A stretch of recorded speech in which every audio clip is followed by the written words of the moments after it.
Hello my dear friends. जैसा कि मैंने अपने फेसबुक अकाउंट से अनाउंस किया था कि मैं आईटीआई ट्रेनिंग ऑफिसर यानी आईटीआई प्रशिक्षण अधिकारी जो छत्तीसगढ़ व्यापम ने अभी पोस्ट निकाली है उसके लिए एक वीडियो लेक्चर सीरीज लेकर आऊँगा, जिसकी पहली वीडियो रविवार यानी कि कल अपलोड होने वाली थी, जैसा कि मैंने अनाउंस किया था। लेकिन वर्क शेड्यूल के कारण मैं पहला वीडियो कल अपलोड नहीं कर सका, जो कि मैं आज करने जा रहा हूँ, तो उसके लिए मैं आपसे माफ़ी चाहता हूँ। मैं हूँ Vikramjit Singh, executive engineer ONGC. 2014 में मैंने bachelor of engineering mechanical branch से भिलाई इंस्टीट्यूट ऑफ टेक्नोलॉजी से पास की है। 2015 में मैंने graduate aptitude test in engineering GATE का एग्ज़ाम मैकेनिकल ब्रांच से ही पास किया है। और 2015 में मैंने एक उड़ीसा की कंपनी थी पावर प्लांट ओपीजीसी, 6 महीना वहाँ काम किया। उसके बाद अगस्त 2016 से मैं ओएनजीसी में कंटिन्यू कार्यरत हूँ। तो जैसा कि सभी को ज्ञात है, डीजल मैकेनिक का एग्ज़ाम होने वाला है 15 मई को। उसका शेड्यूल आ चुका है एग्ज़ाम का, मैंने अभी पढ़ा है। तो समय बहुत कम है, ज़्यादा समय बर्बाद ना करते हुए हम डायरेक्टली चलते हैं सिलेबस की तरफ। ये आप जो देख सकते हैं कंप्यूटर स्क्रीन पर, ये है सिलेबस।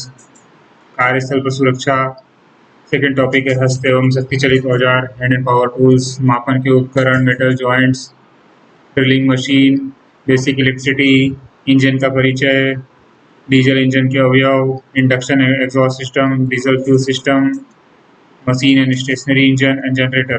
देखने में सिलेबस थोड़ा बड़ा लग रहा है, लेकिन मैं किस तरह से आपको गाइड करने वाला हूँ इस एग्ज़ाम के लिए, वो मैं आपको बता देता हूँ। मैं हर एक टॉपिक का टोटल जितना भी सब टॉपिक है सबको कवर करूँगा, और हर एक वीडियो में उस टॉपिक को कवर करने के बाद उस टॉपिक से रिलेटेड जितने भी प्रीवियस ईयर के क्वेश्चंस हैं और किसी स्टैंडर्ड बुक में जो भी ऑब्जेक्टिव क्वेश्चन दिए हुए हैं, उन सारे क्वेश्चंस को भी हम हर एक वीडियो के साथ कवर करेंगे। जो भी मैं जिस पीडीएफ के थ्रू आपको इस वीडियो में पढ़ा रहा हूँ, वो पीडीएफ मैं यूट्यूब के जो जहाँ पे मैं वीडियो अपलोड करूँगा उसके डिस्क्रिप्शन बॉक्स में डाल दूँगा। तो आपको बस इस वीडियो को देखकर जो कॉन्सेप्ट्स हैं उनको समझने की ज़रूरत है, ना कि कुछ लिखने की ज़रूरत। लिखने की बिल्कुल भी ज़रूरत नहीं है, आप केवल इस वीडियो को देखें और समझें। पीडीएफ आपको उपलब्ध होगा, उसके साथ ही जो हम 30 क्वेश्चन 35 क्वेश्चन इस टॉपिक से रिलेटेड, हर एक टॉपिक से रिलेटेड डिस्कस करेंगे, वो भी उसके साथ उपलब्ध होगा, आप उससे प्रैक्टिस कर सकते हैं। तो स्टार्ट करते हैं। समय की कमी को ध्यान में रखते हुए सबसे पहला टॉपिक, कार्यस्थल पर सुरक्षा, सेफ्टी एट वर्क प्लेस। तो आज का हमारा इस वीडियो का टॉपिक होगा सेफ्टी एट वर्क प्लेस, कार्यस्थल पर सुरक्षा। चलते हैं डायरेक्टली कार्यस्थल पर सुरक्षा। तो इस टॉपिक के अंतर्गत सबसे पहला सब टॉपिक है व्यावसायिक सुरक्षा व स्वास्थ्य, ऑक्यूपेशनल सेफ्टी एंड हेल्थ। ये है क्या? देखने में सुनने में ये बड़ा नाम लगता है, लेकिन ये कुछ नहीं है। ऑक्यूपेशनल सेफ्टी एंड हेल्थ क्या हुआ, 1700 के आसपास यूनाइटेड किंगडम इंग्लैंड में औद्योगिक क्रांति है। औद्योगिक क्रांति का मतलब आदमी की जगह मशीनों से काम लेना शुरू किया गया। मतलब आदमियों से काम लेने से क्या होता था कि समय बहुत ज़्यादा लगता था, प्रोडक्शन कम था, तो उसकी जगह मशीनों ने ली। लेकिन फिर उसके बाद वो सबसे पहला आया इंग्लैंड में, यूके में। सेकेंड इंडस्ट्रियल रिवॉल्यूशन आया 1870 से 1945 यूएस में। ये दूसरा औद्योगिक क्रांति आया, इसको इंडस्ट्रियल रिवॉल्यूशन बोलते हैं।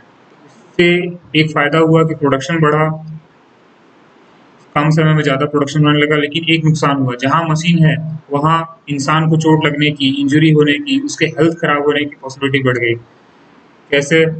मशीन है, मशीन सपोज डीजल इंजन है, डीजल इंजन में डीजल है, उसमें आग लग सकती है, तो उससे जो उस डीजल इंजन में काम कर रहा है एम्प्लॉय, उसको चोट लगने का खतरा है। उसके अलावा डीजल इंजन है तो उससे धुआं निकलेगा एग्जॉस्ट से, उस एग्जॉस्ट को इनहेल करेगा, ब्रीथ करेगा, उसी इन्वायरमेंट में वो कर्मी जो वर्कर है वहाँ पे सांस लेगा, तो उससे उसके हेल्थ पे भी इम्पैक्ट पड़ सकता है।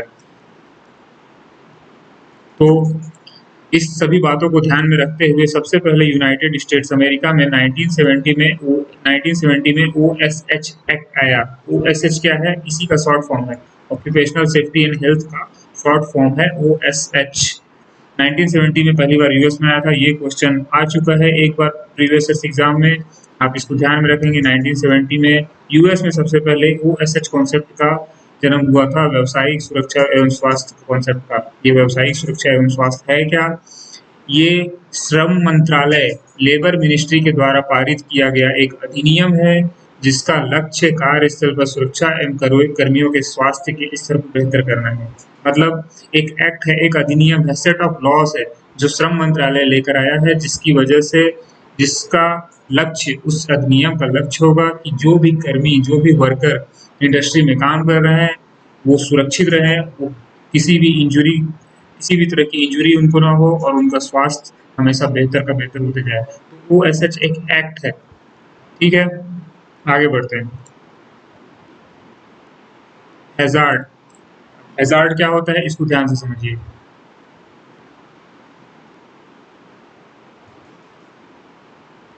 जैसा कि आप देख रहे हैं पीडीएफ में भी लिखा हुआ है, हैजार्ड खतरा, any dangerous condition which has potential to harm man, machine and material. कार्यस्थल पर उपस्थित कोई भी ऐसी स्थिति जो कि मैन, मशीन या मटेरियल को क्षति पहुंचा सके। कार्यस्थल पे उपस्थित एक स्थिति है जिसकी वजह से मैन, मशीन या मटेरियल को क्षति पहुंच सकती है, उनको नुकसान हो सकता है, इंसान को चोट लग सकती है, वो स्थिति उसको हैजार्ड बोलते हैं। अब हैजार्ड कितने तरह के हैं, खतरों के प्रकार क्या हैं? तो सबसे पहला, the first one is biological hazard. Biological hazard क्या होता है? जैविक खतरा, इसको हिंदी में जैविक खतरा बोलते हैं। बायोलॉजिकल हैजार्ड क्या है? जैसे वायरस है, कोरोना वायरस, विषाणु, फफूंद, माइक्रो ऑर्गेनिजम्स, मतलब छोटे छोटे पार्टिकल जिससे हमारे शरीर को, हमारे हेल्थ को नुकसान हो सकता है, वो जैविक खतरा है। इसके अलावा toxins from biological substance, bacteria, यानी कि छोटे छोटे पार्टिकल्स जो कि हमें, हमारी हेल्थ को अफेक्ट कर सकते हैं, वो बायोलॉजिकल हैजार्ड है। इसको आप लोग ध्यान में रखेंगे क्योंकि इस तरह का क्वेश्चन प्रीवियस एग्जाम में आया हुआ है। डायरेक्टली पूछता है कि वायरस है वो किस तरह का खतरा पैदा करता है इंसान के लिए। तो वायरस है तो बायोलॉजिकल खतरा, बायोलॉजिकल हैजार्ड जैविक खतरा उत्पन्न करेगा। या पूछ सकता है बैक्टीरिया है तो बैक्टीरिया से किस तरह का खतरा है, बैक्टीरिया से जैविक खतरा है। इस चीज को आप लोग याद रखेंगे। सेकेंड नंबर पे आते हैं हम लोग, फिजिकल हैजार्ड। ये दूसरी तरह का खतरा है, फिजिकल हैजार्ड। फिजिकल हैजार्ड क्या होता है? जो डायरेक्टली हमें चोट पहुंचा सकता है, जैसे oil spillage on the work floor. Work floor पे ऑयल फैला हुआ है, फर्श पर ऑयल फैला हुआ है, स्पिलेज मतलब ऑयल फैला हुआ है, उससे क्या हो सकता है? इंसान गिरने का रिस्क है, चोट लगेगा directly. Pothole on the ground, ground में गड्ढे हैं, जहां आप चल रहे हैं उस ग्राउंड में गड्ढे हैं, चलते चलते गड्ढों में पैर पड़ सकता है, गिर सकते हैं। तो ये कंडीशन है। एक चीज को ध्यान रखेंगे, मैं जो बोल रहा हूँ कि ऑयल स्पिलेज है, इंसान गिर सकता है, तो ये सेंटेंस दो पार्ट में मैं कंप्लीट कर रहा हूँ। ऑयल स्पिलेज है, इंसान गिर सकता है, तो जो ऑयल स्पिलेज है वो केवल हैजार्ड है, जो गिर सकता है वो रिस्क है, उसको मैं अभी आगे और बताऊंगा। लेकिन जो कंडीशन है, केवल कंडीशन पे फोकस करिए। मैं यहाँ लिखा भी है, मैंने फर्श पे ऑयल फैला हुआ है, वो हैजार्ड है, वो खतरा है।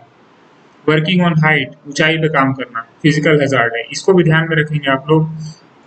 पूछ सकता है कि ऊंचाई पे काम करना किस तरह का खतरा है, तो याद होना चाहिए फिजिकल हैजार्ड है। फिजिकल हैजार्ड को समझने का तरीका, डायरेक्टली आपके शरीर में चोट लग सकती है, ये फिजिकल हैजार्ड के अंदर आएगा, शारीरिक खतरे के अंदर आएगा। एक ये इंपॉर्टेंट क्वेश्चन है, विकिरण। विकिरण भी एक तरह का फिजिकल हैजार्ड है, शारीरिक खतरा है। विकिरण से डायरेक्टली आपके शरीर को चोट पहुंच सकती है, रेडिएशन से। ये क्वेश्चन आया हुआ है प्रीवियस एग्जाम में, इसको याद रखेंगे कि रेडिएशन एक तरह का शारीरिक खतरा है, विकिरण जो है एक तरह का शारीरिक खतरा है। आगे बढ़ते हैं, केमिकल हैजार्ड, रासायनिक खतरा। इसको समझने के लिए, विस्फोटक, एक्सप्लोजिव्स, ये एक तरह का रासायनिक खतरा है। एक्सप्लोसिव से रासायनिक खतरा कैसे है? क्योंकि एक्सप्लोसिव में जो भी एनर्जी है, हमको पता है कि एक्सप्लोसिव जैसे ही फटता है तो उससे बहुत ह्यूज अमाउंट में एनर्जी रिलीज होती है, जिससे बहुत सारी क्षति होती है। वो एनर्जी एक्सप्लोसिव में किस फॉर्म में स्टोर होती है? तो केमिकल फॉर्म में, रासायनिक फॉर्म में उस एक्सप्लोसिव में वो एनर्जी स्टोर होती है। इसलिए जो एक्सप्लोसिव्स है वो रासायनिक खतरा उत्पन्न करता है इंसान के लिए, मैन के लिए, मशीन के लिए और मटेरियल के लिए। और किसी भी पदार्थ की जो विषैले गुण होंगे वो उसकी केमिकल प्रॉपर्टीज, उसके रासायनिक गुण की वजह से वो विषैला होगा। जैसे जहर होता है, जहर क्यों डेंजरस है? क्योंकि उसकी रासायनिक गुण उसका ऐसा है जो इंसान की जान ले सकता है। तो ध्यान रखेंगे कि एक्सप्लोजिव्स, जहर और किसी भी पदार्थ, किसी तरह के विषैले गुण रासायनिक खतरे के अंतर्गत आते हैं। आगे बढ़ते हैं। Ergonomic hazard. एर्गोनॉमिक हैजार्ड यानी कि एर्गोनॉमिक खतरा। उससे क्या होता है? पोस्चर। सपोज आपको कोई भी सामान कंटिन्यू झुक के उठाना है, कंटिन्यू आपको सुबह से शाम तक एक ऐसा काम दिया गया है जिसकी वजह से आपको झुकना पड़ रहा है, आपकी कमर पे स्ट्रेस आ रहा है। सुबह से शाम तक आप एक ही काम करते रह जाएंगे, आपकी कमर पे स्ट्रेस आएगा, आपको कमर में इंजरी हो जाएगी। ये इस तरह का खतरा एर्गोनॉमिक खतरा आता है। पोस्चर, मुद्रा, आप किस मुद्रा में रह के कार्य को कर रहे हैं उसकी वजह से जो खतरा उत्पन्न होता है आपको इंजरी का, उसको बोलते हैं एर्गोनॉमिक हज़ार्ड। जैसे कार्यस्थल का डिजाइन, कार्यस्थल को इस तरह से डिजाइन किया गया है कि आपको एक ही तरह का काम कंटिन्यू करना पड़ रहा है, या फिर आपकी किसी एक बॉडी पार्ट पे लगातार स्ट्रेस आ रहा है, तो उसको बोलते हैं, एक ही बॉडी पार्ट पे लगातार स्ट्रेस आएगा तो उससे क्या होगा, वो बॉडी पार्ट आपका वहाँ पे इंजरी होने के चांसेस होंगे। इस तरह का खतरा होता है एर्गोनॉमिक खतरा। ये याद रखेंगे आप लोग, डायरेक्टली इसमें इस तरह का क्वेश्चन आ सकता है। अगला टॉपिक है, अगला खतरा है साइकोलॉजिकल खतरा। साइकोलॉजिकल खतरा मतलब मानसिक संतुलन से संबंधित। साइकोलॉजिकल, अब हिंसा, हिंसा आता है इसमें, तनाव आता है, डिस्क्रिमिनेशन, भेदभाव, उत्पीड़न, इस तरह से भी। अब वायलेंस है, मारपीट हुआ, मारपीट से क्या होगा, चोट लग सकती है। तनाव है, किसी को अगर स्ट्रेस में है तो वो ढंग से काम नहीं कर पाएगा, काम पे फोकस नहीं कर पाएगा, उसकी वजह से काम करते हुए उसको चोट लग सकती है। डिस्क्रिमिनेशन, किसी इंसान के साथ भेदभाव किया जा रहा है तो उसके मन में कुंठा उत्पन्न होगी, जिसकी वजह से उसमें काम करने का मन नहीं होगा, उसका गलती करेगा, चोट लगेगी। किसी को हैरेस किया जा रहा है, जबरदस्ती उससे कुछ ऐसा काम कराया जा रहा है जो उसके वर्क बास्केट में नहीं आता है, तो भी उससे वो हैरेस फील करेगा, कुंठित होगा, गलती करेगा, चोट लगने के चांसेस है। अगला होता है सेफ्टी हैजार्ड, सुरक्षा खतरा। अब मान लीजिए एक कंटेनर है, मान लीजिए एक कंटेनर है, कंटेनर में कंप्रेसर से एयर भरी जा रही है, यहाँ पे एयर पार्टिकल्स है। ये कंटेनर जो है 7 KSC, किलोग्राम पर स्क्वायर सेंटीमीटर तक का प्रेशर हैंडल कर सकता है। यहाँ पे एक प्रेशर वाल्व लगाया गया है, PSV, प्रेशर सेफ्टी वाल्व, जो कि 7 KSC से ऊपर प्रेशर अगर इस कंटेनर में होता है तो इस PSV से प्रेशर सेफ्टी वाल्व से रिलीज हो जाएगा। लेकिन अगर ये प्रेशर सेफ्टी वाल्व ही फेल हो गया तो तब तो इस कंटेनर में प्रेशर बढ़ते रहेगा और ये कंटेनर फट सकता है। मतलब कि सुरक्षा खतरा में वो सारे चीजें आएंगी जब कोई इक्विपमेंट काम नहीं कर रहा है, जैसे ये PSV काम करना बंद कर दिया, इसी तरह के खतरे सुरक्षा खतरे में आएंगे। यहाँ लिखा हुआ है मशीन सही तरह काम नहीं कर रहा है या मशीन खराब हो जा रहा है, इस तरह के खतरे सुरक्षा खतरे में आएंगे। अब हैजार्ड कंप्लीट हो गया, अब आते हैं हम लोग रिस्क पे। हैजार्ड का मतलब था कि the condition which can lead to harm man, machine और मटेरियल। एक ऐसी स्थिति वर्क स्थल पे उपस्थित, कार्यस्थल पर उपस्थित एक ऐसी स्थिति जिसकी वजह से मैन, मशीन और मटेरियल को चोट लग सकती है, हार्म हो सकता है। लेकिन रिस्क के क्या मतलब है? रिस्क मतलब पॉसिबिलिटी ऑफ अनसर्टेनिटी, मतलब दुर्घटना की संभावना जो है वो रिस्क है। इसको एग्जाम्पल समझते हैं, ज्यादा अच्छे समझ में आएगा। एक पहला एग्जाम्पल देखते हैं, स्लिपरी फ्लोर, मतलब जो फर्श है जहाँ पे आप लोग काम कर रहे हैं वहां फिसलन है, तो वो क्या है, खतरा है। वहां स्लिपरी फ्लोर है, खतरा है, फिसल, अब इंसान फिसल सकता है, वो रिस्क है। मतलब स्लिपरी फ्लोर है वो हैजार्ड है, इंसान फिसल सकता है वो रिस्क है। वर्किंग ऑन नाइट खतरा है, ऊंचाई पे काम कर रहे हैं वो खतरा है, लेकिन पर्सन गिर सकता है वहां से, ये रिस्क है। तो रिस्क और हैजार्ड में ये बेसिक डिफरेंस है, जो कि आप कभी डेफिनेशन से याद करने की कोशिश करेंगे तो हमेशा कंफ्यूज रहेंगे, उसको एग्जाम्पल से याद करने की कोशिश करेंगे। जैसा मैंने एग्जाम्पल दिया है, स्लिपरी फ्लोर यानी कि फर्श पे फिसलन है, वो हैजार्ड है, खतरा है, और पर्सन स्लिप हो सकता है, वो रिस्क है। ये बेसिक डिफरेंस है, इसको हमेशा याद रखेंगे। अब कार्यस्थल पे सुरक्षा कैसे मेंटेन की जा सकती है? सबसे पहला अप्रोच होता है कि हैजार्ड को एलिमिनेट कर दो।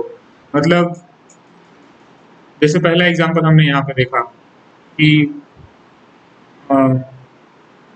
वर्क फ्लोर स्लिपरी है, तो स्लिपरी वर्क फ्लोर है, हैजार्ड है, उसको एलिमिनेट कर दो। कैसे एलिमिनेट कर सकते हैं? या तो जनरल मेथड से करते हैं या तो इंजीनियरिंग मेथड से करते हैं। जनरल मेथड मतलब अब सपोज वहां पे ऑयल स्पिलेज है, उसको साफ कर दो। ऑयल स्पिलेज को साफ करने से रिलेटेड एक क्वेश्चन आया हुआ, तो ऑयल स्पिलेज को साफ करने का तरीका, पानी नहीं है, पानी से केवल साफ नहीं होगा ऑयल स्पिलेज, और डीजल पेट्रोल से भी साफ नहीं करना है उसको। ऑयल स्पिलेज को साफ करने के लिए सोडियम बाइकार्बोनेट, सोडियम इस पीडीएफ में आगे और आगे में वो चीज मैंने नोट की हुई है तो आपको मिल जाएगी। ऑयल स्पिलेज को साफ करने का तरीका है सोडियम कार्बोनेट या सोडियम बाइकार्बोनेट या अमोनिया, ये तीनों में से किसी एक को पानी में मिक्स करो और उसके साथ ऑयल स्पिलेज को साफ करना है। ये तरीका होता है ऑयल स्पिलेज को साफ करने का। तो हम लोग बात कर रहे हैं यहाँ पे हैजार्ड एलिमिनेशन किस तरह से करना है। एक जनरल मेथड है, एक इंजीनियरिंग मेथड है, दोनों देखते हैं कैसे होता है। अब जैसे सपोज एक फ्लोर में ऑयल स्पिलेज है, फर्श में जहाँ हम लोग काम कर रहे हैं वहाँ ऑयल फैला हुआ है, ठीक है, तो क्या कर सकते हैं, उसको साफ कर दो। कैसे साफ करोगे? जैसे मैंने बताया सोडियम कार्बोनेट, सोडियम बाइकार्बोनेट या अमोनिया, इन तीनों में से किसी एक को पानी में मिला के उस ऑयल स्पिलेज को साफ कर देना है।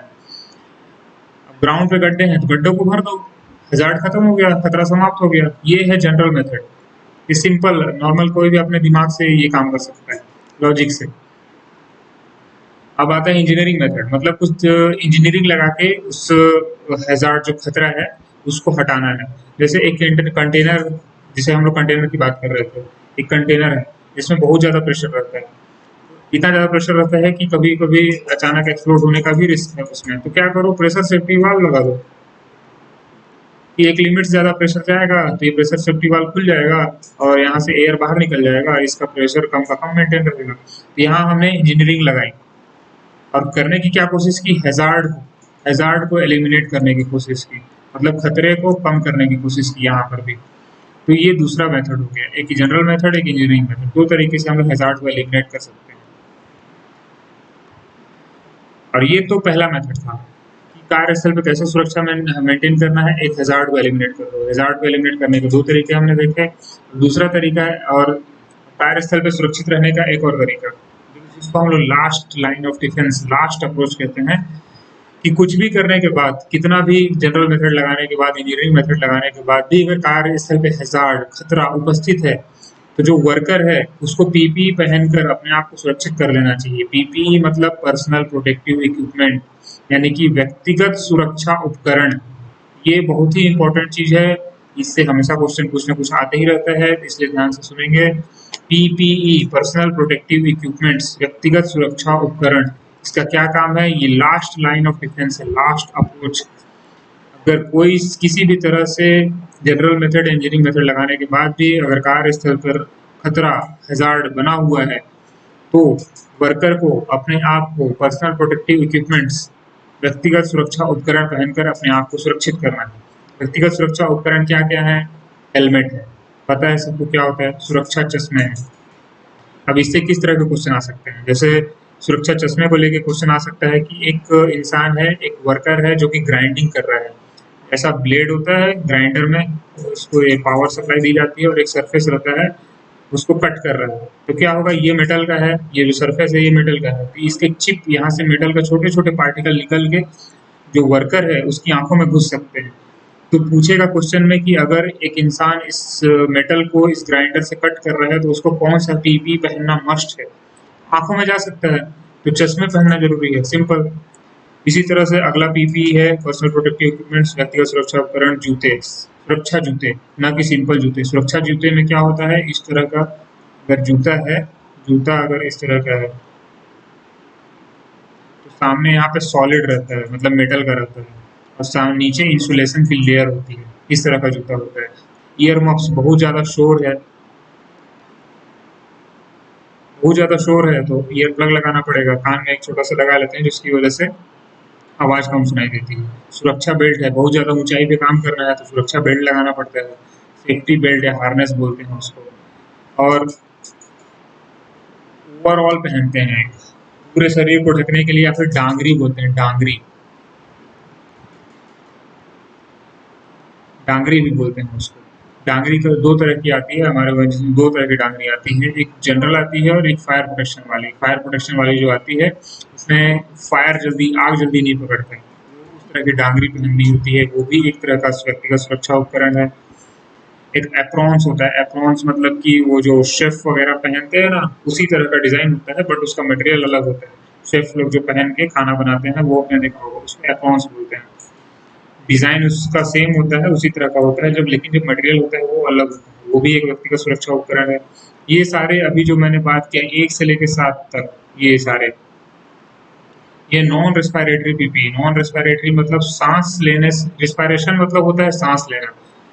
सांस लेने से इन सारे पीपी का व्यक्तिगत सुरक्षा उपकरणों का कोई संबंध नहीं है, इसलिए से ये सारे नॉन रेस्पिरेटरी पीपी हैं। एक व्यक्तिगत सुरक्षा उपकरण है नोज मास्क। जैसे कोरोना वायरस में हम लोग मास्क लगाते थे, उसी तरह का मास्क। बहुत ज़्यादा डस्ट, बहुत ज़्यादा अगर धुआं या बहुत ज़्यादा कुछ स्मेल है तो वहाँ हम लोग नोज मास्क लगाते हैं अपने आप को सुरक्षित करने के लिए। ये भी एक तरह का व्यक्तिगत सुरक्षा उपकरण है, जो कि नॉन ये रेस्पिरेटरी पीपी है। इसका सांस लेने से संबंध है इस नोज मास्क का, इसलिए रेस्पिरेटरी पीपी। रेस्पिरेशन का मतलब होता है सांस लेना। ठीक है, यहाँ तक समझ में आ गया?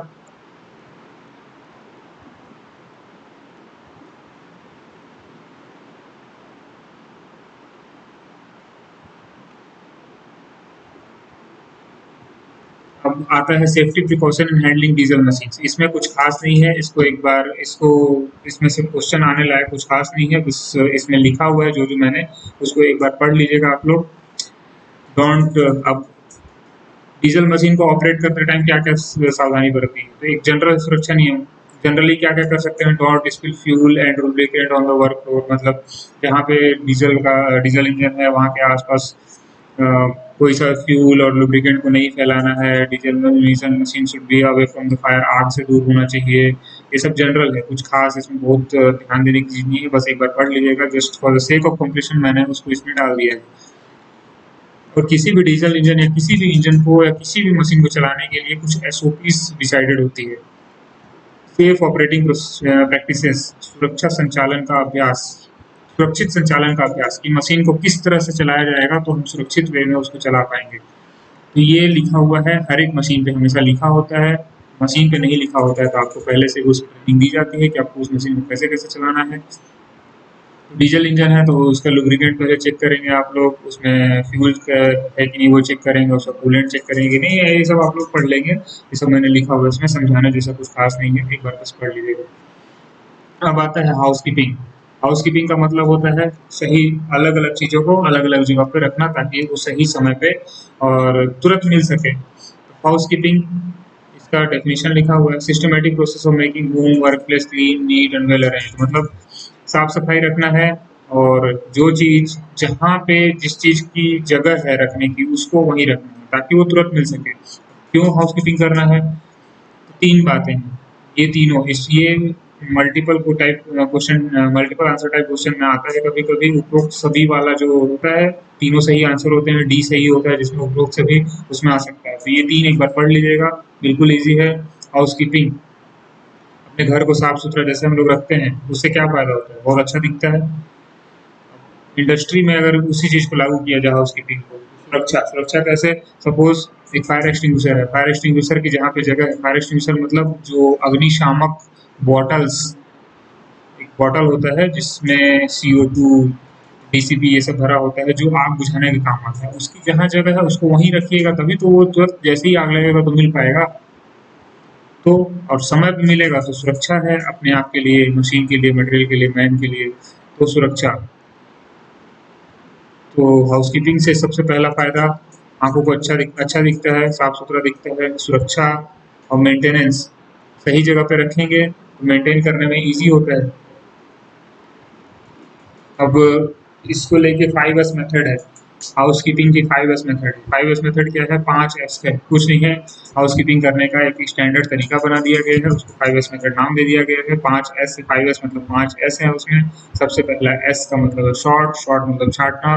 सपोज मेरे पास मार्कर है, डस्टर है, पेन है, सब एक ही बक्से में रखा हुआ है तो मैं खोजने में बहुत परेशानी होगी मुझे, तो मार्कर को मैं अलग रख लूंगा बाहर निकाल के एक जगह पे। फिर जो डस्टर है उसको अलग रख लूंगा, फिर पेन है उसको अलग रख लूंगा। इसको बोलते हैं सॉर्ट, छांटना। स्ट्रेटन, स्ट्रेटन का मतलब है अब मार्कर को मैंने अलग निकाल लिया, ये सेकंड एस है, 5S का सेकंड एस है। मार्कर को मैंने अलग निकाल लिया, डस्टर को अलग निकाल लिया, पेन को अलग निकाल लिया। अब लेकिन मार्कर को अलग निकाला, लेकिन मार्कर की जगह हो सकता है अलमीरा में हो, हमने डिसाइड किया हो या इंडस्ट्री ने डिसाइड किया हो या उस वर्क प्लेस के मैनेजर ने डिसाइड किया हो कि वो जो मार्कर है या फिर कोई भी इक्विपमेंट है, मैं मार्कर का एग्जांपल दे रहा हूँ, तो उसका डेजिग्नेटेड प्लेस है उस अलमीरा में रखना है। तो मार्कर को सबसे पहले अलग करके छाँट लिए और उसको उसके डेजिग्नेटेड प्लेस पे रख लिए। डेजिग्नेटेड प्लेस को रखने को बोलते हैं स्टेटेड। अब थर्ड ऐसे साइन, मतलब साफ सुथरा रखना है। साइन नाम से समझ में आ रहा है, चमका के रखना है जगह को, अपने वर्क प्लेस को। फिर स्टैंडर्डाइज, स्टैंडर्डाइज चौथा एस है, इसका मतलब है शॉर्ट स्ट्रेटन मेथड को हैबिट में लाना। ये वाला जो हम लोग काम किए हैं, छटाई किए हैं, और छटाई करने के बाद सबको अपनी अपनी प्रॉपर जगह पर रख दिए। इस काम को हैबिट में लेके आना है कि हमेशा हम लोग को ये काम करते रहना है, उसको स्टैंडर्डाइज होगी। ये चौथा एस है। देखिए चारों जो शॉर्ट स्ट्रेटन शाइन स्टैंडर्डाइज सब ऐसे शुरू हो रहा है, और एक ये पांचवा एस है सस्टेन।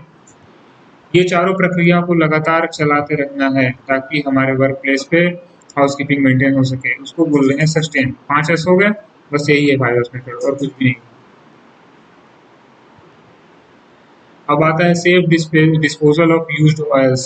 ऑयल हम लोग जो यूज करते हैं इंडस्ट्री में, कौन कौन सा ऑयल यूज होता है? पेट्रोल हो सकता है, डीजल हो सकता है, लुब्रिकेटिंग ऑयल हो सकता है, ट्रांसफार्मर ऑयल हो सकता है, कुकिंग ऑयल हो सकता है।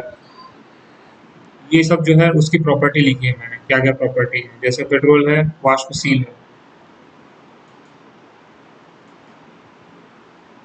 बहुत ज्यादा वोलेटाइल है, वाष्पशील है। जो जितना वोलेटाइल होता है वो उतनी जल्दी आग पकड़ता है। लुब्रिकेटिंग ऑयल है, लुब्रिकेटिंग ऑयल है जैसे इंजन ऑयल, वाष्पशील नहीं है, वो भाप नहीं बनेगा, वो उतना जल्दी आग नहीं पकड़ेगा।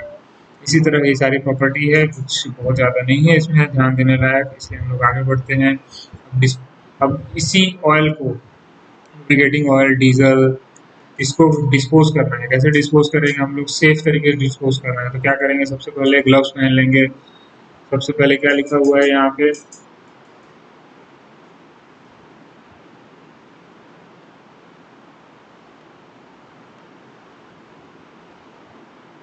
हाँ, सबसे पहले यहाँ पे लिखा हुआ है ग्लव्स पहन लेंगे ताकि स्किन से कांटेक्ट ना हो। फिर कंटेनर, जिस कंटेनर में रख के उसको डिस्पोज करने वाले हैं, उस कंटेनर को अच्छे से ढक्कन से बंद कर देंगे। ठीक है, ये बिल्कुल सिंपल सिंपल है, इसको आप लोग पढ़ के खुद से ही समझ सकते हैं, बिल्कुल आसान है। अब safe disposal of toxic dust. Toxic dust मतलब विषैली धूल। जैसे ये कैसे होता निकलता है? बाइक में आपने देखा होगा कभी, वो ब्रेक शू होता है। ब्रेक शू इस तरह का होता है और ये हब होता है। ये ब्रेक शू जब हब में रब करता है, घिसता है, जिसकी वजह से ब्रेक लगता है। और सिमिलरली क्लच, क्लच भी उसी तरह से काम करता है। एक प्रेशर प्लेट होता है, एक क्लच प्लेट होता है, और एक फ्लाईव्हील पे वो घिसता है, फ्रिक्शन की वजह से काम करता है। तो उसकी वजह से क्या होता है? टॉक्सिक डस्ट निकलता है वहाँ से, मतलब धूल के कण निकलते हैं जो कि विषैले होते हैं। वो विषैले धूल के कण क्या कर सकते हैं? फेफड़ों का कैंसर दे सकते हैं, अस्थमा दे सकते हैं, गले का इन्फेक्शन दे सकते हैं। ठीक है, ये इसको बोलते हैं टॉक्सिक डस्ट, विषैला धूल। तो इसको डील करने का सबसे अच्छा तरीका है वैक्यूम क्लीनर। ये क्वेश्चन आया हुआ है एक बार पहले भी कि टॉक्सिक डस्ट को डील करने का, टॉक्सिक डस्ट को साफ करने का, विषैले धूल को साफ करने का सबसे अच्छा तरीका क्या है? तो वैक्यूम क्लीनर। तो सेकेंड मेथड है हाई स्पीड एग्जॉस्ट वेंटिलेशन, मतलब बहुत तेज स्पीड में वेंटिलेशन करके उसको बाहर फेंक देना। ये दूसरा तरीका है। सबसे पहला तरीका है वैक्यूम क्लीनर, सबसे इम्पोर्टेंट, और सबसे पहले इसी को किया जाता है अगर टॉक्सिक डस्ट को डील करना हो, तो टॉक्सिक डस्ट से अपने आप को सफाई करना हो तो। अब लोड लिफ्टिंग इक्विपमेंट्स का होता है, जैसे क्रेन। क्रेन क्या करता है? लोड लिफ्ट करता है। तो क्रेन लोड लिफ्ट करता है, उसको सेफ्टी प्रिकॉशन क्या क्या रखेंगे आप? तो उसको उसकी लिमिट से ज़्यादा क्रेन से लोड नहीं उठाएंगे। क्रेन पे समय समय पे उसका टेस्टिंग कराते रहेंगे, सीलिंग्स वगैरह का, जिससे वो लोड लिफ्ट करता है। उसके नीचे खड़े नहीं रहेंगे। ये सब है, बिल्कुल इसको आसानी से पढ़ के आप समझ सकते हैं, इसमें कुछ खास नहीं है। फर्स्ट एड, ये सब कुछ खास इससे पहले जो हमने पढ़ा, लोड लोड लिफ्टिंग इक्विपमेंट्स में कुछ खास नहीं है। Just for the sake of completion मैंने उसको पीडीएफ में ऐड कर दिया है। हाँ, ये इंपॉर्टेंट है। फर्स्ट एड, प्राथमिक उपचार। प्राथमिक उपचार हम लोग कब करते हैं? अचानक से किसी को वर्क प्लेस पे चोट लग गई, उसको उसी जगह पे कुछ ऐसा प्राथमिक उपचार देते हैं जिसकी वजह से कुछ थोड़ा सा उसको आराम मिले। सपोज कट लग गया है, खून बह रहा है, तो खून बह रहा है, उसको खून को किसी भी तरह से रोक दिए और उसको नियरेस्ट हॉस्पिटल लेके चले गए। हॉस्पिटल तो लेके जाना ही है, फर्स्ट एड वहाँ पे उसको देना है ताकि जस्ट उसके एकदम जैसे खून बह रहा है तो खून रुक जाए, इस तरह का फर्स्ट एड देना है, उसको बोलते हैं प्राथमिक उपचार। प्राथमिक उपचार करने का क्या क्या मकसद होता है? जीवन की रक्षा। ये भी मल्टीपल आंसर टाइप वाले में आ सकता है, उपरोक्त सभी टाइप वाले में। सबसे पहला इसका मकसद क्या क्या है फर्स्ट एड का? प्राथमिक उपचार देने का, जीवन की रक्षा। सपोज कहीं से उसका खून बह रहा है, ऐसा कट लगा है, खून बह रहा है, खून को रोकना इंपॉर्टेंट है, शरीर का पूरा खून बह जाएगा तो उसकी जान जा सकती है। खून को अगर आपने रोक दिया तो जीवन की रक्षा हो गई। अब खून को रोक दिया, थोड़ा सा खून बहा, अब आगे नहीं बहेगा, तो नुकसान को भी रोक दिया आपने। खून को रोक दिया, वहाँ थक्का जम गया, तो वो कुछ टाइम बाद वापस से वहाँ पे मसल भी आ जाएगा और वो कट जो है वो कवर हो जाएगा, तो रिकवरी भी हो जाएगी। तो ये तीनों पर्पस है फर्स्ट एड देने के: जीवन की रक्षा करना, नुकसान को रोकना और रिकवरी को प्रमोट करना।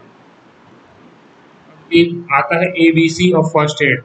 ABC मीन्स तीन चीजें हैं, ABC मतलब फर्स्ट एड देने के लिए सबसे पहले आपको क्या क्या करना है? ए फॉर एयरवे, बिल्कुल सिंपल है, ए से एयरवे, ए फॉर एप्पल नहीं, यहाँ पर A for airway. Airway means अगर किसी को चोट लगी है, कोई इंसान इंजर्ड है, तो सबसे पहले उसको एक जगह पे लिटा दो और चेक करो कि आसपास से हवा, उसको ताजी हवा मिलनी चाहिए। ऐसा नहीं कि सब लोग घेर के खड़े हो गए, उसको हवा ही नहीं मिल रही है, उसको एयरवे क्लीन होना चाहिए। नाम समझ में आ रहा है, ए फॉर एयरवे। वे मतलब रास्ता, हवा का रास्ता छोड़ दो, उसको हवा मिलने दो, जहां भी खड़ा है उसको हवा मिलने दो। ABC, ए हो गया अपना। बी फॉर ब्रीदिंग, ब्रीदिंग मतलब सांस, सांस लेगा, चेक करो कि वो सांस ले रहा है कि नहीं। ए हो गया एयरवे, हवा आ रही है, हवा आ रही है, हवा छोड़ दी, एयरवे चेक कर लिया, अब उसको चेक करो कि वो सांस ले रहा है कि नहीं। वो कैसे चेक करेंगे? वो चेक करेंगे नॉर्मली उंगली को लगा के देख सकते हैं नाक के सामने, उससे पता चल जाएगा सांस ले रहा है कि नहीं। तो ये बी हो गया फर्स्ट एड का बी। ए हो गया एयरवे, बी हो गया breathing. C for circulation, blood circulation. Circulation means blood circulation, blood circulate हो रहा है कि नहीं वो भी चेक करना है, क्योंकि ब्लड सर्कुलेशन नहीं होगा तो इंसान की धड़कन, इंसान वैसे भी मूर्छित हो जाएगा, बेहोश हो जाएगा, ब्लड सर्कुलेशन रुक जाएगा तो इंसान की जान को भी खतरा है। सो फिर चेक करना है ब्लड सर्कुलेशन हो रहा है कि नहीं। ए फॉर एयरवे हो गया, बी फॉर ब्रीदिंग, ब्रीदिंग में सांस लेना, एयरवे मतलब हवा के रास्ते को ओपन कर देना, सी फॉर सर्कुलेशन यानी ब्लड सर्कुलेशन को चेक करना। ब्लड सर्कुलेशन कैसे चेक करेंगे? ब्लड सर्कुलेशन चेक करने के लिए उसके दिल की धड़कन को चेक करें। दिल की धड़कन ही, दिल ही है जो कि ब्लड को शरीर के सारे भागों में प्रवाहित करता है। तो दिल की धड़कन चल रही है मतलब ब्लड फ्लो चालू है, सर्कुलेशन चालू है। ये तीनों हो गया ABC of the first aid. याद रखिएगा, पूछ सकता है कि B, ABC of first aid में प्राथमिक उपचार के ABC में बी का क्या मतलब है? बी का मतलब है ब्रीदिंग, सी का मतलब सर्कुलेशन, सर्कुलेशन यानी कि ब्लड सर्कुलेशन, ए का मतलब है एयरवे। ये तीनों चीजें याद रखना। और एक CPR होता है, कार्डियो पल्मोनरी रिसुसिएशन। ये भी एक टेक्निक है जो कि कुछ तरीका होता है जिसकी वजह से life saving technique that is useful in many emergency such as heart attack and near drowning. किसी का हार्ट बीट वगैरह स्टॉप हो गया है ना, तो एक CPR मेथड होता है जिसकी वजह से उसको हार्ट बीट को वापस लाया जा सकता है। वो उसके लिए स्पेसिफिक ट्रेनिंग होती है, कोई भी इंसान आसानी से CPR नहीं दे सकता। CPR के बारे में बस इतना याद रखना कि हार्ट अटैक हुआ या किसी का हार्ट बीट रुक गया है, ब्रीदिंग रुक गया है, तो उसको रिस्टोर किया जा सकता है CPR मेथड से। आग के बारे में पढ़ते हैं। Most disasters thing that can happen in an industry is fire. सबसे खतरनाक चीज अगर किसी इंडस्ट्री में कुछ हो सकती है तो वो आग लग सकती है, आग लगना। इसके लिए आग को समझते कैसे हैं? आग आग लगने के लिए तीन चीजें इंपॉर्टेंट हैं। क्या क्या इंपॉर्टेंट है? फ्यूल, जिस चीज में आग लगेगी। फायर ट्रायंगल इसको बोलते हैं। ये फायर ट्रायंगल इसका मतलब ये है, इसलिए बोलते हैं इसको अग्नि त्रिकोण बोलते हैं इसको। इसका मतलब ये है कि फ्यूल मतलब जिस चीज में आग लगी, हीट, फ्लेम दिया मतलब चिंगारी दी तभी आग लगी, और ऑक्सीजन प्रेजेंट तभी आग लगी। मतलब फ्यूल रहेगा, जो चीज जलने वाला है, आग रहेगा और ऑक्सीजन रहेगा। ये तीनों प्रेजेंट है तभी आग लगेगी, अदरवाइज आग नहीं लगेगी। और आग को बुझाना है तो ये तीनों में से किसी एक को हटा देना है तो आग बुझ जाएगी। यही कॉन्सेप्ट है अग्निशमन का, जो हम लोग आगे पढ़ने वाले हैं। तो फ्यूल यहाँ पे है, फ्यूल का मतलब कोई भी दहनशील पदार्थ जो हवा व ताप की उपस्थिति में जलने लगे। हवा की उपस्थिति, हवा मतलब ऑक्सीजन और ताप मतलब हीट, तीनों की उपस्थिति में जलने लगे उसको फ्यूल बोलते हैं। जैसे कागज जल रहा है तो कागज फ्यूल हो गया।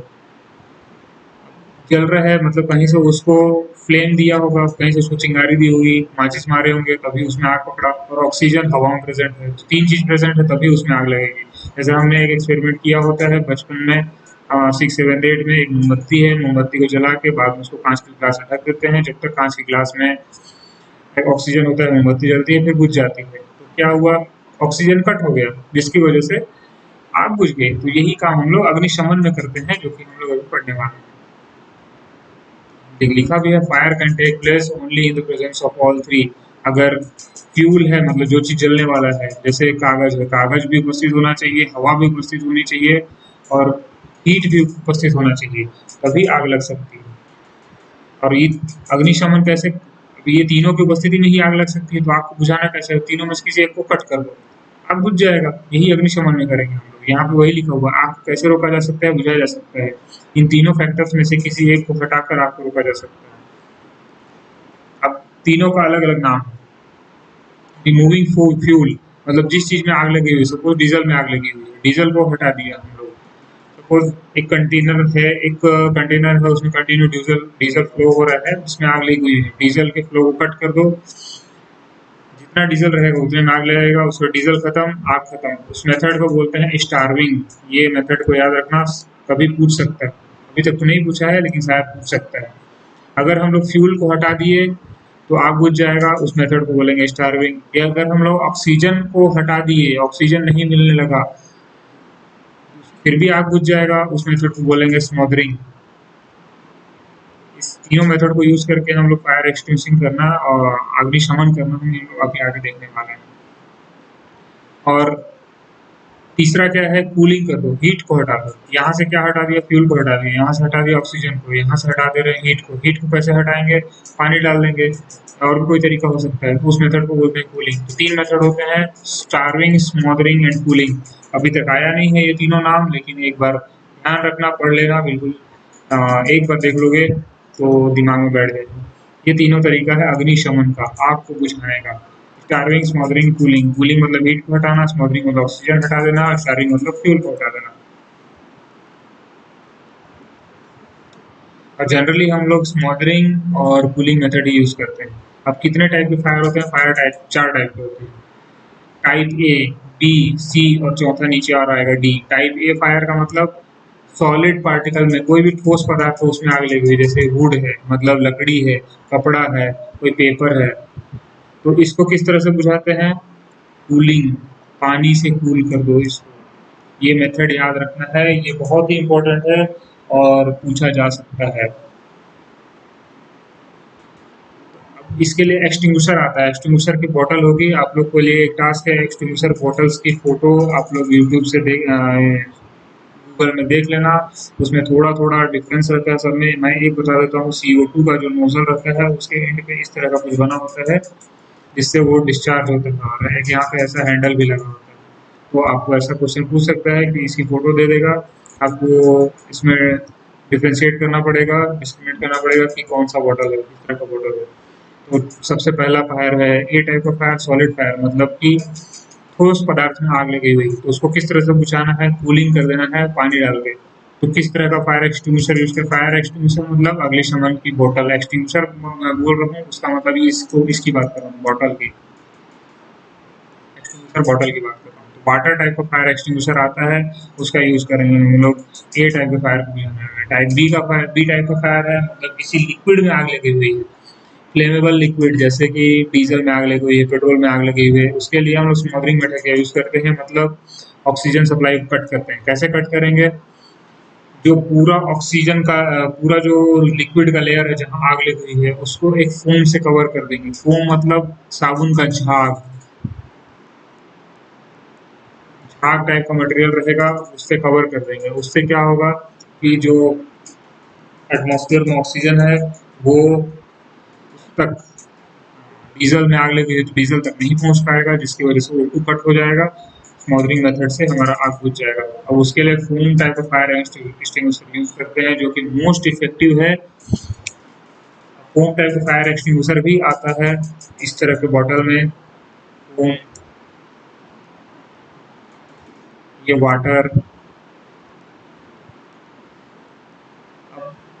लिक्विड टाइप के फायर को दो तरीके से और बुझाया जा सकता है, CO2 फायर एक्सटिंग्विशर से और DCP फायर एक्सटिंग्विशर से। CO2 DCP भी दो तरह का बॉटल होता है।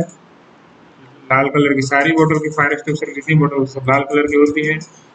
DCP भी यूज कर सकते हैं, CO2 भी यूज कर सकते हैं, बट मोस्ट इफेक्टिव जो मेथड होगा वो लिक्विड फायर के लिए वो होगा फोम। ये दोनों यूज कर सकते हैं, बट मोस्ट इफेक्टिव होगा फोम। हाँ, एक और बात, लिक्विड फायर के लिए पानी का यूज नहीं कर सकते। लिक्विड फायर में पानी डालोगे क्या होगा, ये लेयर है,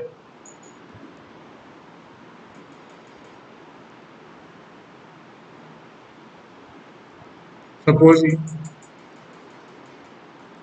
यहाँ पे आग लगी हुई है, लिक्विड है, यहाँ पे आग लगी हुई है, पानी डालोगे, पानी डालोगे इसमें तो ये और फैल जाएगा, आग बुझेगा नहीं, पानी और फैल जाएगा, आग और फैलते जाएगा, तो ये बुझेगा नहीं। इसलिए लिक्विड टाइप ऑफ फायर में याद रखना कि कभी भी पानी का इस्तेमाल नहीं करना है, झाग का इस्तेमाल करना है। झाग से उसके ऊपर एक लेयर बना देना है, जो कि मोस्ट इफेक्टिव तरीका है। उसके अलावा CO2 टाइप का भी बॉटल का यूज कर सकते हो, DCP टाइप के बॉटल का भी यूज कर सकते हो। थर्ड है टाइप C, गैसियस फायर। मतलब गैसियस फायर मतलब किसी गैस में आग लगी हुई है, मतलब सपोज मीथेन है, मान लो नेचुरल गैस होता है मीथेन, उसमें आग लग सकती है। उसके लिए भी स्मॉकिंग मेथड का यूज होगा, ऑक्सीजन सप्लाई कट कर देना है। उसके लिए बेस्ट तरीका है CO2 फायर एक्सटिंग्विशर का यूज करना।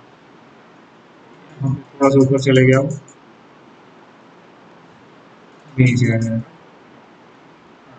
ये टाइप C गैसियस फायर जो है, उसमें भी ऑक्सीजन सप्लाई को कट कर देते हैं। CO2 टाइप का मोस्ट इफेक्टिव है, CO2 टाइप का बॉटल, इस बॉटल में लिखा होता है CO2, इसमें लिखा होता है DCP, ये होता है फोम, ये होता है वाटर।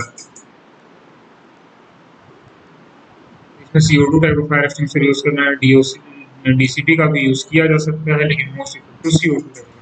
टाइप डी आता है फायर एक्सटिंग्विशर, जो कि इलेक्ट्रिकल फायर है, मतलब बिजली के उपकरणों में आग लगी हुई है, तो सबसे इफेक्टिव है उसके लिए CO2 टाइप का फायर एक्सटिंग्विशर। ये तो चार तरह के फायर एक्सटिंग्विशर हो गए अपने पास।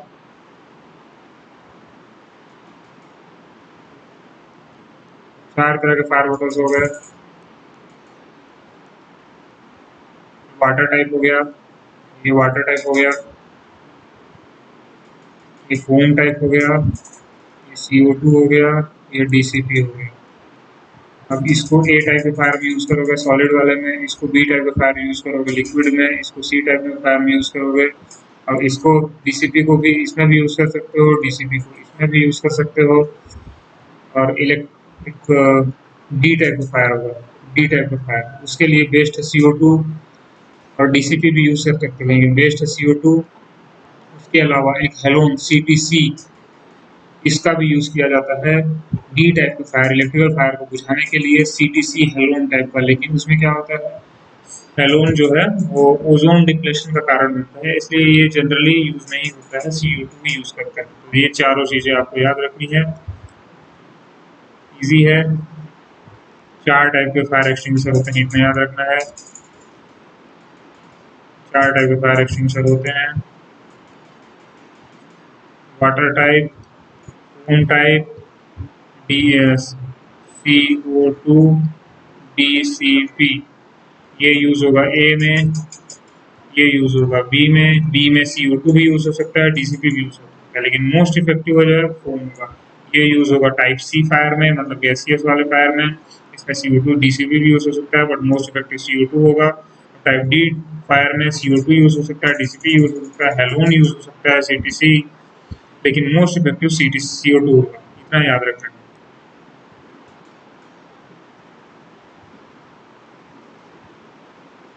आगे बढ़ते हैं। अग्निशमन यंत्र, फायर एक्सटिंग्विशर के जो बॉटल्स है जिसके बारे में हम लोग बात किए, उसके अलावा पानी की बाल्टी और रेत से भरी बाल्टी भी साइड पे कार्यस्थल पे रखी जाती है, जब जैसे ही आग लगती है तुरंत उसमें पानी की बाल्टी डाल दो या रेत से भरी बाल्टी डाल दो, तो क्या होगा, आग को ऑक्सीजन सप्लाई मिलेगा नहीं।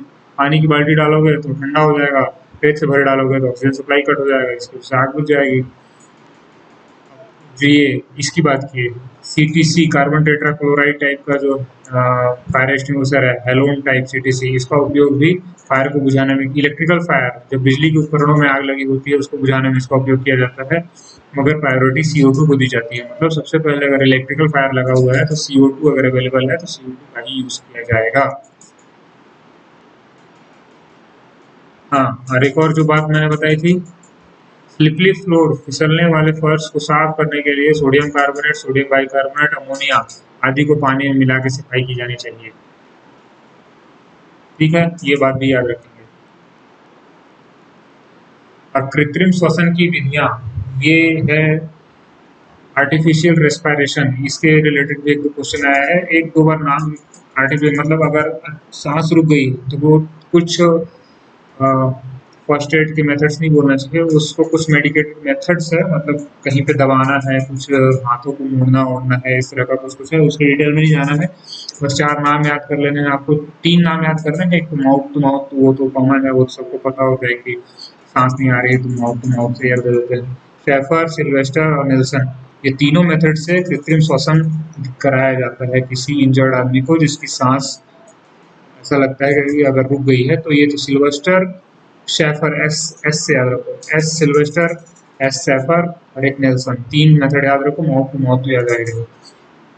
और जलने, अगर कोई जल गया है तो उसका सबसे पहला उपचार क्या होता है, जली हुई जगह, प्राथमिक उपचार उस कंडीशन में क्या रखेंगे, कहीं पे जला है तो जहाँ पे जला है ना तुरंत उसको ठंडे पानी से धोएंगे, ठंडे पानी से उसको धोना है, जहाँ जला है, पूरे इंसान को नहीं, जहाँ पे जला है उस जगह को ठंडे पानी से धोएंगे, लेकिन उस पे सीधे किसी बर्फ का उपयोग नहीं करेंगे, बर्फ का या बर्फ के पानी का उपयोग उस जगह पे नहीं करेंगे, ठंडा पानी नॉर्मल टेम्परेचर वाला उससे धोएंगे। और जो पीड़ित व्यक्ति है जो जला हुआ है उसको कंबल से ढक देंगे, ना कि, लेकिन कंबल से जहाँ पे जला है, जो पार्ट जला है शरीर का, उसको नहीं ढकेंगे। तो ये दोनों बात याद रखिएगा, इससे रिलेटेड भी क्वेश्चन आ चुके हैं।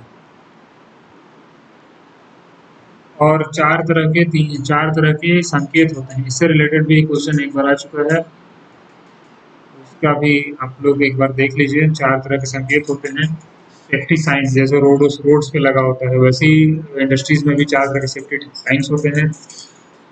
मैंडेटरी साइन, एक अनिवार्य चिन्ह होता है, गोल गोल कलर का होता है, ये, और ब्लू और व्हाइट कलर का होता है, गोल गोल बना होता है, उसमें क्या होता है, अंदर एक हेलमेट का डिजाइन बना दिया होता है। तो उसका मतलब ये है कि हेलमेट उस एरिया में अनिवार्य है, बिना हेलमेट पहने आप उस एरिया में नहीं जा सकते। निषेधात्मक संदेश, संकेत मतलब कि इस एरिया में ये कार्य करना मना है, प्रोहिबिटेड है। जैसे ये भी गोल कलर का रहेगा, ये ब्लू और रेड कलर का रहेगा, ये व्हाइट, इसको आप लोग इंटरनेट में सर्च करके बहुत इजीली देख सकते हैं। ये भी गोल कलर का गोल होता है, इसमें ये रेड होता है और इस तरह का कुछ मार्क बनाया रहता है, जैसे सिगरेट है, सिगरेट यहाँ बना दिया रहेगा, उसमें ऐसे क्रॉस कर दिया रहेगा, मतलब कि सिगरेट यहाँ पे प्रतिबंधित है। अब ये एक चेतावनी संकेत है, ये रहता है ऐसे ट्रायंगुलर होता है, ये येलो और ब्लैक कलर का रहता है। चेतावनी संकेत मतलब कि यहाँ पे आपको वार्निंग दी जा रही है कि ऐसा करने पे ऐसा हो सकता है, ये चेतावनी संकेत है इस तरह का। ये भी क्वेश्चन आया हुआ है कि ट्रायंगुलर, यही वाला जो मैंने सिंबल बनाया ना, ये क्वेश्चन आया हुआ है, ये किस तरह का संकेत, किस तरह का संकेत है, किस चीज का संकेत है, ये नहीं पूछेगा, किस तरह का संकेत है पूछेगा। तो आपको बताना होगा अगर ट्रायंगुलर है तो चेतावनी संकेत है, और एक इमरजेंसी आपातकाल का संकेत होता है, ये शायद ग्रीन कलर का होता है, ग्रीन और व्हाइट होता है। ये चारों को आप लोग को गूगल में एक बार सर्च कर लेना है। चारों तरफ अलग अलग तरह के जो संकेत हैं उनको एक बार देख लेना है कि क्या क्या होते हैं, कैसे कैसे होते हैं, ताकि हम लोग जब एग्जाम में आए तो आपको आंसर कर सकें। अब चलते हैं हम लोग प्रैक्टिस क्वेश्चन, जो कि जिसका बेसिस होगा यही जो हम लोगों ने अभी पढ़ा, उसी बेसिस पे सारे क्वेश्चन सॉल्व हो जाएंगे। सबसे पहला क्वेश्चन,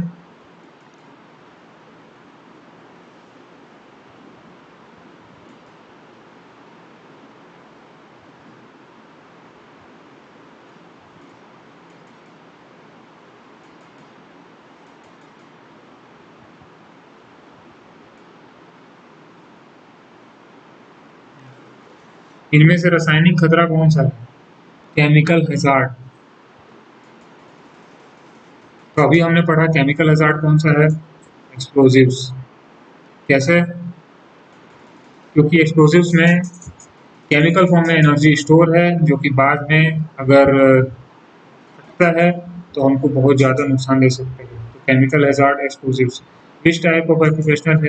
किस प्रकार के व्यावसायिक खतरों में विषाक्त शामिल है? विषाक्त मतलब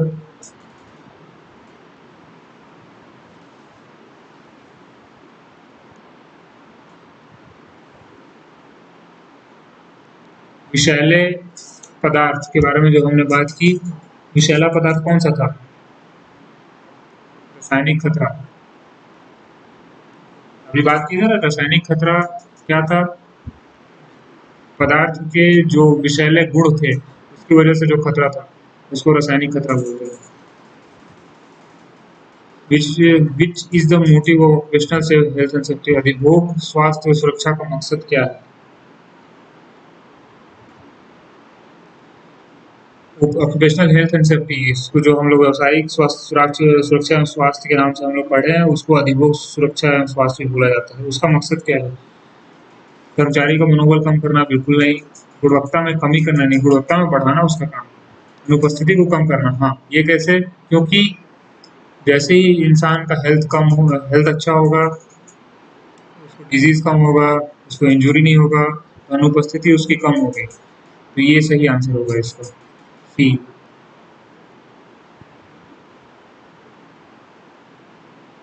फोर्थ क्वेश्चन, वर्कशॉप में किस प्रकार के सुरक्षा जूते पहनने को कवर करती है? सुरक्षा जूते पहनते हैं वो क्या सुरक्षा है? पर्सनल सुरक्षा है। जूते पहनने से किसकी सेफ्टी होगी? अपनी सुरक्षा होगी, ना कि मशीन की सुरक्षा होगी। मशीन जूता थोड़ी पहन रहे। व्यावसायिक यांत्रिक खतरा कौन सा है? यांत्रिक खतरा मतलब मैकेनिकल हैजार्ड। फिजिकल हैजार्ड है उसी को आप लोग मैकेनिकल हैजार्ड भी बोल सकते हैं। कौन सा है? दिमाग लगाइए थोड़ा।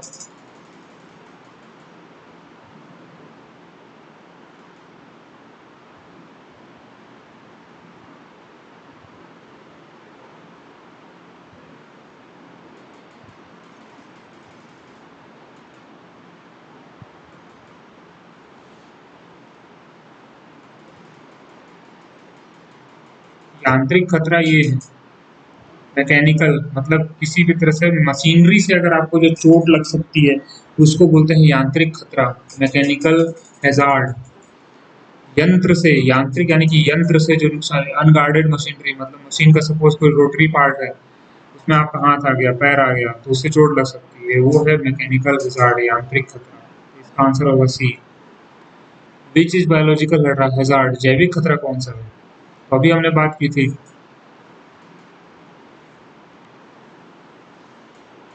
वायरल इन्फेक्शन होता है, वायरस से ही होता है ना। वायरस क्या है?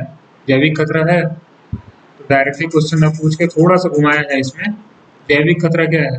संक्रमण। संक्रमण कैसे होता है? इन्फेक्शन कैसे होता है? वायरल इन्फेक्शन सुना है ना सबने। तो वायरस कौन सा टाइप का था? बायोलॉजिकल था। अभी हमने ऊपर पढ़ा है, इसीलिए थ्योरी एक बार पढ़ लेना बहुत इंपॉर्टेंट है। ठीक है, यहाँ पे हो गया। 6 नंबर क्वेश्चन तो सॉल्व कर लिया। आई थिंक 30 क्वेश्चन है इसमें। Which fire extinguisher used for flammable liquid fires? Flammable liquid fire ज्वलनशील तरल के लिए किस अग्निशामक यंत्र का प्रयोग किया जाता है? हेलोन का नहीं किया जाता है। हेलोन किया जाता है इलेक्ट्रिकल में। ट्राई केमिकल पाउडर का किया जा सकता है। सीटीसी, सीटीसी का प्रयोग किया जाता है इलेक्ट्रिकल में। वायर पानी का प्रयोग तो किया नहीं जाएगा। डीसीपी का किया जा सकता है, तो इसका आंसर होगा डीसीपी। अभी मैंने बताया था कि लिक्विड के लिए आप यूज कर सकते हैं फोम, बेस्ट है। CO2 भी कर सकते हैं, डीसीपी भी कर सकते हैं। लिक्विड के लिए, लिक्विड में अगर आग लगी हुई है तो फोम तो यहाँ पे ऑप्शन में है नहीं, CO2 ऑप्शन में है नहीं, डीसीपी ऑप्शन में है, यही होगा आंसर। किस प्रकार के व्यक्तिगत सुरक्षा के लिए किसी न किसी सत्वों और नुकीले अनुमानों के साथ भार को संभालने की सिफारिश की गई है? Which type of personal protection is recommended to handle loads with rough surfaces and pointed projections?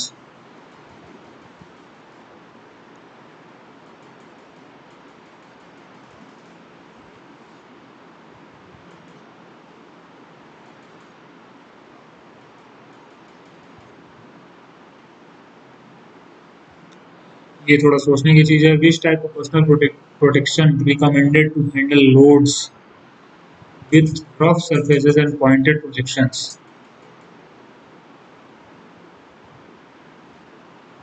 इसका लैंग्वेज थोड़ा सा अलग टाइप का है, इसको लास्ट में करते हैं, छोड़ेंगे नहीं, टेंशन मत लीजिए।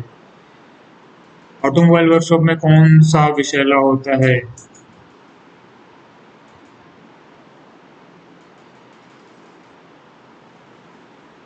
Which is toxic in automobile workshop? Paper rappers, इसको याद रखना पड़ेगा आपको।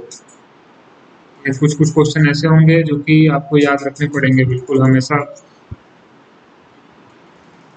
कुछ ना कुछ क्वेश्चन तो ऐसे मिलेंगे जो कि पहली बार सीन किए होंगे। मानव स्वास्थ्य के लिए क्या हानिकारक है? Carbon dioxide, carbon monoxide.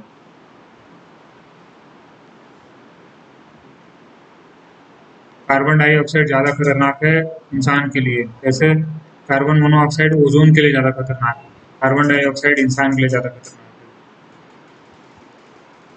Which gas is harmful to human health? मानव स्वास्थ्य के लिए कौन सी गैस हानिकारक है? कार्बन कार्बन डाइऑक्साइड, यहाँ पे भी वही है।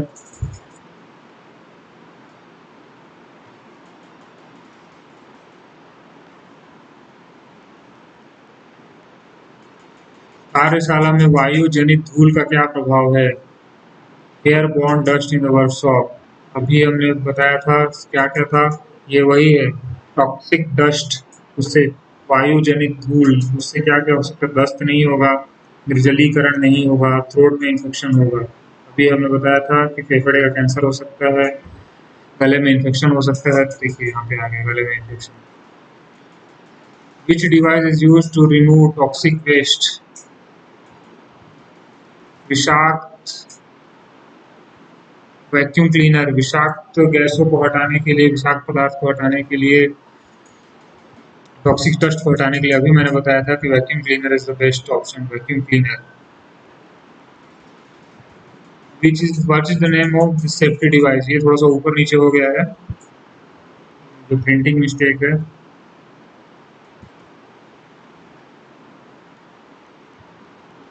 ये पूछ रहा है कि ये जो ऊपर ये वाला है, ये क्या चीज़ है?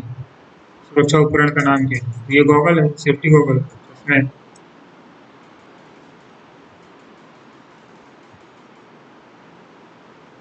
किस दूरी का वाहन का पहिया आधार कहा जाता है? Wheel base. व्हील बेस किसको कहा जाता है? ये थोड़ा सा ऑटोमोबाइल में घुस गया, कोई बात नहीं। सामने के पहियों के बीच केंद्र से दूरी, रियर व्हील के बीच केंद्र से दूरी, जी नहीं। हाँ, इस क्वेश्चन के लिए आप ये वाला फिगर प्रिफर कर सकते हैं, इसका ये दिया है। आगे और पीछे के पहियों के बीच की दूरी, आगे और पीछे के बीच की दूरी के लिए व्हील बेस क्या होता है वो देखना है हमें आपको। व्हील ट्रैक, व्हील बेस दो तरह की चीजें होती है।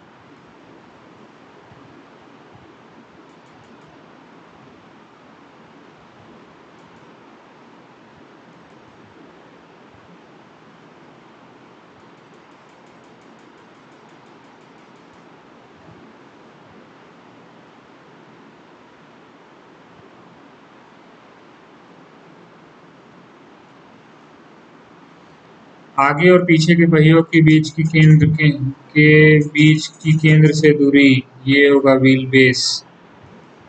आगे और पीछे के पहियों की केंद्र की दूरी होती है, मतलब पहियों के केंद्र की आगे के पहिए के केंद्र, पीछे के पहिए के केंद्र के बीच की दूरी जो होगी उसको बोलते हैं व्हील बेस। 16 नंबर क्वेश्चन पे आ जाते हैं जल्दी से। शरीर के किस हिस्से को गहरा खून बहे से गंभीर माना था, कैसे ध्यान देने की जरूरत है? हाँ, कलाई में अगर चोट लगती है तो देखते हैं बहुत ज्यादा खून बहता है, बहुत सारी नसें होती हैं, देखते हैं सुसाइड के लिए लोग अपनी कलाई काट लेते हैं। जब कलाई में चोट लगती है तो उसको बहुत ही ज्यादा गंभीर माना जाता है, इसका आंसर सी होगा। How to treat burns and scars? जलने और खोपड़ी का इलाज कैसे किया जाता है? जले हुए हाथ को गर्म हवा दें, जले हुए हाथ को ठंडी हवा दें, पानी से ढका हुआ जले हुए हाथ को गर्म पानी से ढकें।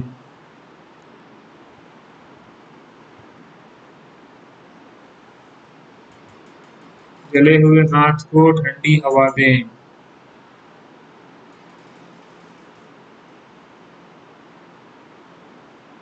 कवरिंग विथ वाटर, ये होगा इसका सही आंसर। अभी हमने पढ़ा था कि जहाँ पे जलता है वहाँ पे क्या करते हैं, पानी से ढक देते हैं, उसको पानी डालते हैं वहाँ पे।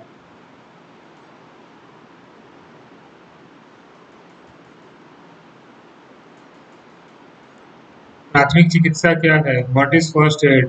It is the emergency medical treatment, emergency medical treatment है, या फिर आपातकालीन चिकित्सा है, या फिर ये तत्काल जीवन रक्षक उपचार है, या एक गहन चिकित्सा है, या एक उपचार का आकलन करने का नियम है। ये एक आपातकालीन चिकित्सा उपचार है। तो आपातकाल है, इमरजेंसी है, इसलिए आप फर्स्ट एड कर रहे हैं, नहीं तो हम लोग मेडिकल प्रैक्टिशनर नहीं है, हम बिल्कुल नहीं करेंगे फर्स्ट एड। यदि कोई बिजली का झटका पीड़ित कंडक्टर से अपनी पकड़ छोड़ने में असमर्थ है तो आप क्या करेंगे? सुनिश्चित करें कि बिजली बंद है। गीली एक सूखी गीली ड्रेसिंग के साथ सभी जाले कवर करें, पीड़ित को सिर नीचे पीड़ित को शांत करें। सबसे पहले क्या करेंगे? सुनिश्चित करें कि बिजली बंद है, बिजली को बंद करेंगे तुरंत सबसे पहले, कि अगर किसी को करंट लगा हुआ है तो ये ध्यान देंगे। Which class of fire involves liquefied gases? Class C. Gases involved है मतलब class C। Which fire extinguisher suitable for class C fire? Class C fire के लिए कौन सा अग्निशामक बेस्ट है? फोम का यूज करते हैं बी के लिए, वाटर का यूज करते हैं ए के लिए। ड्राई केमिकल पाउडर सी के लिए सबसे बेस्ट है। Dry chemical sorry carbon dioxide, तो गैस के लिए, गैस सी मतलब गैसेस का सबसे इम्पोर्टेंट है, उसके लिए कार्बन डाइऑक्साइड। कौन सा कारक कंबल से आग को ऑक्सीजन से अलग करता है? Which factor isolates the fire from oxygen by blanketing? शीतला के स्टार्विंग, मिसफायरिंग, स्मूदरिंग, स्मूदरिंग करते हैं जो हम लोग, जैसे ये देखिए हम बोल रहा था कि ये आ सकता है कि स्मूदरिंग मेथड में क्या करते हैं कि पूरा तरीके से ढक देते हैं, जब लिक्विड में आग लगी होती है तो उसके ऊपर एक फोम का ब्लैंकेट बिछा देते हैं, स्मूदरिंग मेथड उसको बोलते हैं। Which class of fire involves would? Class A fire, solid में आग लगती है तो क्लास ए फायर होता है। How the waste oil is disposed? Hand over bag to the customer, ग्राहक को वापस सौंप देते हैं। अपशिष्ट तेल का निपटान कैसे किया जाता है?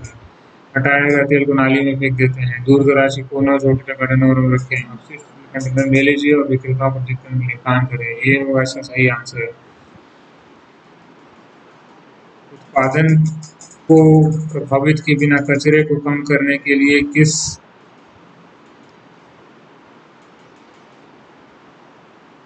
प्रकार की ऊर्जा ऊर्जा ऊर्जा का संकल्प?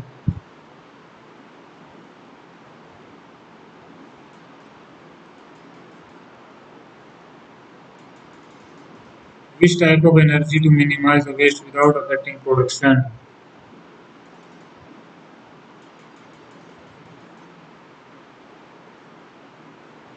What type of energy reduce consumption?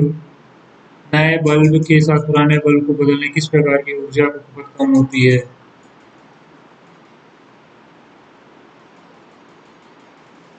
Actually थोड़ा सा यहाँ पे प्रिंटिंग मिस्टेक है। इसका रियल क्वेश्चन कुछ ऐसा है कि नए बल्ब के साथ पुराने बल्ब को बदलने के कारण क्या होता है? ऊर्जा का उपयोग होता है कि ऊर्जा का संशोधन होता है कि ऊर्जा का हेरफेर होता है कि ऊर्जा का संरक्षण होता है? नए तरह का बल्ब मतलब CFL लगा देते हैं, ऐसा क्वेश्चन था, CFL लगा देते हैं। एलईडी, जैसे ये लिखा है reduce consumption replacing the old bulb with new LED, LED लगा देने से क्या होगा? ऊर्जा का संरक्षण होगा। थोड़ा सा टाइपिंग मिस्टेक है यहाँ पे, इसको ऐसा समझिएगा कि पुराने बल्ब को हटा के नया एलईडी लगा देंगे तो ऊर्जा का संरक्षण होगा। ये which is the major energy conservation opportunities? ऊर्जा संरक्षण के प्रमुख अवसर कौन से हैं? रिसाव, replacement machinery, household employers.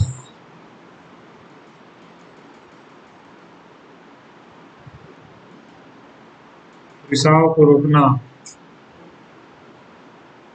रिसाव को रोकेंगे इन चारों ऑप्शन में, ये बेस्ट लग रहा है, यही आंसर होगा। Which type of energy conservation comes under the replacement of old machinery. पुरानी मशीनरी के प्रतिस्थापन में किस प्रकार की ऊर्जा संरक्षण आती है?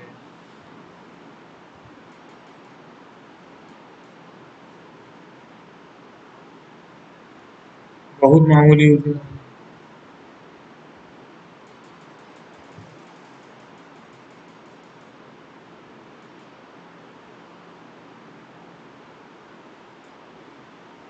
लघु ऊर्जा संरक्षण के अवसर ये होगा इसका आंसर।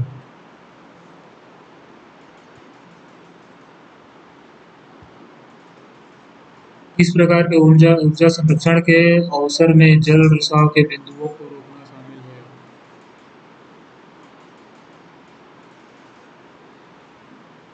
ये तीनों तरह के क्वेश्चन हैं। इसको हम लोग यहाँ पर अभी आपको समझ नहीं पाएंगे। ये तीनों को हम लोग डिफरेंशिएट करना पड़ेगा। मैंने भी इस टॉपिक को टच नहीं किया था। मुझे लगा कि ये टॉपिक शायद आपके एग्जाम से लेकर रिलेवेंट नहीं होगा। ये क्वेश्चन और ये दोनों क्वेश्चन मध्यम ऊर्जा संरक्षण, लघु ऊर्जा संरक्षण, दीर्घ ऊर्जा संरक्षण, ये सबसे रिलेटेड क्वेश्चन आगे की क्लासेस में हम लोग कंप्लीट करेंगे। आज की क्लास हम यहीं पे समाप्त करते हैं। नेक्स्ट क्लासेस में मिलेंगे मेजरिंग इंस्ट्रूमेंट की क्लास के साथ, मापन के उपकरण। आज की क्लास किस तरह से चली, उसकी थ्योरी आपको समझ में आई कि नहीं, और अगर क्वेश्चन जो भी हमने सॉल्व किया उससे रिलेटेड कोई डाउट है तो आप कमेंट में मुझे डाउट पूछ सकते हैं। आज की क्लास यहीं समाप्त करते हैं। मिलेंगे अगले क्लास में मापन के उपकरण टॉपिक के साथ।